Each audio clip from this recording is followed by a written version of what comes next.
Hello everyone, कैसे हैं आप सब। मेरा नाम वैभव कौशिक है और आप सभी जुड़ चुके हैं संस्कृति आईएएस के यूट्यूब प्लेटफॉर्म पर।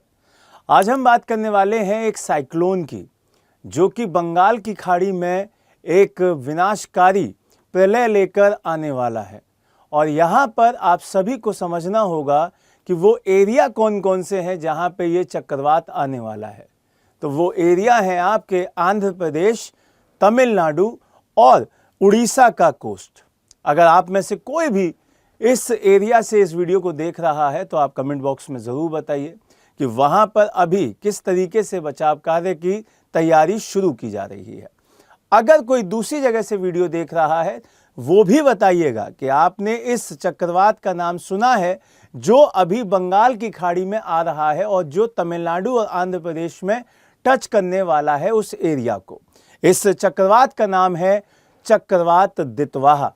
अब इसी के बारे में आज समझना है, क्योंकि इसके बारे में सारे के सारे जो डिपार्टमेंट्स हैं जो साइक्लोन के ऊपर स्टडी करते हैं, उन्होंने कहा कि ये जो चक्रवात है साइक्लोन दितवाहा वो भारी मात्रा में तबाही ला सकता है और हैवी रेनफॉल करा सकता है। किस एरिया में कराएगा? वो कराएगा आपके इस ईस्टर्न कोस्ट पर, जहां पे बे ऑफ बंगाल वाला एरिया दिखाई देता है, वहीं पर यह चक्रवात भारी मात्रा में बारिश करा सकता है। अब यहां से इस पूरे साइक्लोन दितवाहा के बारे में भी बात करेंगे कि भाई ये किस तरीके का है, इसका नामकरण किसने किया है। अगर आप में से किसी को भी पता है कि जो ये साइक्लोन दितवाहा है इसका नाम किस देश ने दिया है तो जल्दी से कमेंट बॉक्स में उसका आंसर कर दो। लेकिन अगर नहीं पता है तो एंड तक इस पूरी वीडियो को देख लो। अब यहां पे सबसे पहले समझते हैं कि भाई साइक्लोन होते क्या है, चक्रवात इसे जो हम शब्द दे रहे हैं वो क्या होता है। तो एक विशाल घूमता हुआ तूफान, बहुत आसान भाषा में समझेंगे, एक आम आदमी को जैसे समझना होता है वैसे समझेंगे कि भाई एक पॉइंट से एक विशाल घूमता हुआ तूफान जो गर्म महासागरों पर कम वायुमंडलीय दबाव के चारों ओर बनता हो। मतलब जब आपका एयर प्रेशर है वो कम हो जाता है, ठीक है, तो वहां से लो प्रेशर, ठीक है, तो लो प्रेशर से आप ये बनता हुआ देखेंगे और ये घूमता हुआ दिखाई देगा आपको, ठीक है। तो यह तेज हवाओं और भारी बारिश के लिए जिम्मेदार भी होता है। इसकी वजह से ये सारी की सारी कंडीशन बन जाती हैं। जब आप लो प्रेशर से देखेंगे कि भाई इस तरीके से घूमता घूमता इस तरीके से ये ऊपर आ जाता है, ठीक है, तो ये चीज़ आपको ध्यान रखनी है। और इसी के साथ फिर यहाँ से हवाएं इसको क्या करती हैं, इस वाली जगह को फिल कर देती हैं, तो ये और बड़ा होता जाता है। ये होता है साइक्लोन। आम भाषा में समझाने की कोशिश की है, शायद समझ भी आ गई होगी। दूसरी बात, अगर यहाँ से अगर इसके गठन की बात करते हैं, इसकी फॉर्मेशन की बात करते हैं, तो ये तब बनता है जब गर्म नम हवा एक निम्न दबाव वाले केंद्र के ऊपर उठती हैं और घूमती हैं। जैसा मैंने अभी पिक्चर में बताया कि भाई एक लो प्रेशर वाले एरिया में जब हवा घूमने लगती है और ऊपर उठ जाती है, क्योंकि हवा गर्म हो चुकी है और गर्म होकर ऊपर उठ गई है, तो इसी वजह से ये बनना शुरू हो जाते हैं।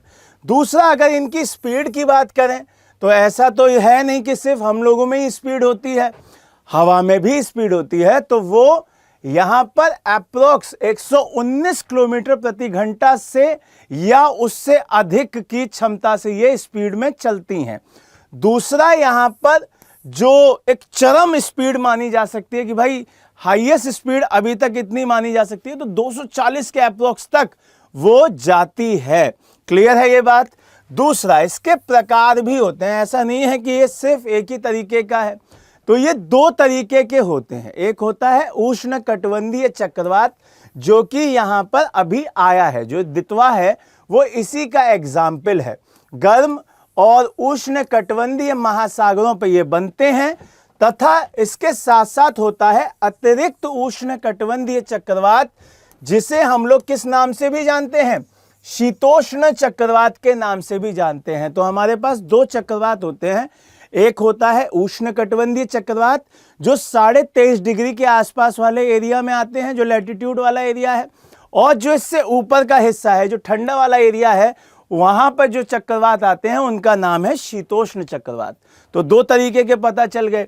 अब इनका प्रभाव क्या होता है भाई, यहां पे चक्रवात से बाढ़ आ सकती है, बिजली कड़कती है।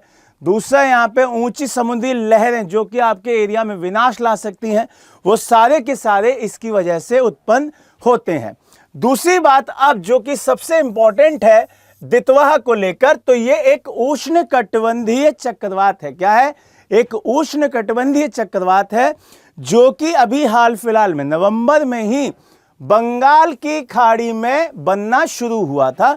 और आपको पता ही है ये वाला जो हिस्सा है ये बे ऑफ बंगाल का है, यहाँ पे ये श्रीलंका है, ये हमारा इंडिया है। तो इसने श्रीलंका और दक्षिण भारत में बारिश करना शुरू भी कर दिया है। और ऐसा अब अनुमान लगाया जा रहा है IMD के द्वारा कि यहाँ पर और ज़्यादा बारिश होने की संभावनाएं दिखाई दे रही हैं। अब सबसे इंपॉर्टेंट सवाल जहाँ से बनता है कि भाई इसका नामकरण किसने किया है, ठीक, और एरिया कौन कौन से इफेक्ट होने वाले हैं इससे। तो हमने एरिया तो जान लिया कि श्रीलंका और दक्षिण भारत, जिसमें तमिलनाडु आएगा, आपका आंध्रा भी आएगा, उड़ीसा भी आ सकता है, ठीक है। यहाँ तक अभी बताया जा रहा है कि यहाँ तक आएगा। भारी बारिश यहाँ पे होगी, हैवी यहाँ पे है। दूसरा, यहाँ से अगर हम बात करें कि इसका नाम किसने दिया है, तो यमन ने इस बार इसका नाम दिया है। और इस चक्रवात का नामकरण का जो श्रेय जाता है वो यमन को जाता है। जैसा कि आप सभी ने देखा होगा कि जो मौसम विज्ञान संगठन है वर्ल्ड लेवल का, तो वहाँ पर ये पूरा का पूरा पॉलिसी चलता है कि हर देश एक सूचीबद्ध तरीके से उसका नाम लिखा हुआ है कि भाई ये देश इस बार के चक्रवात का नाम देगा, इस बार के ये करेंगे, इस बार के ये करेंगे। तो इस बार किसका नंबर था भाई? यमन का नंबर था। तो उन्होंने ही इस पूरे जो हिंद महासागर वाला एरिया है उसमें कोई भी अगर चक्रवात आता तो उसका नाम वही देते, तो उन्होंने दिया है, ठीक है। तो यहाँ पे आपको दितवाह के बारे में सारी जानकारी पता चल गई। तो अब यहाँ पे जो लोग तमिलनाडु,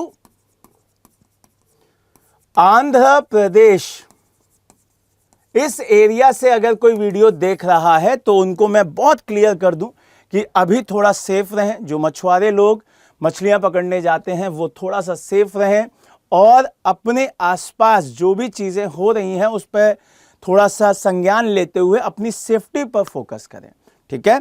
तो आप सेफ रहेंगे तभी आप आगे की ज़िंदगी में बढ़िया काम कर पाएंगे। नए टॉपिक के साथ दोबारा मिलेंगे। जय हिंद, जय भारत।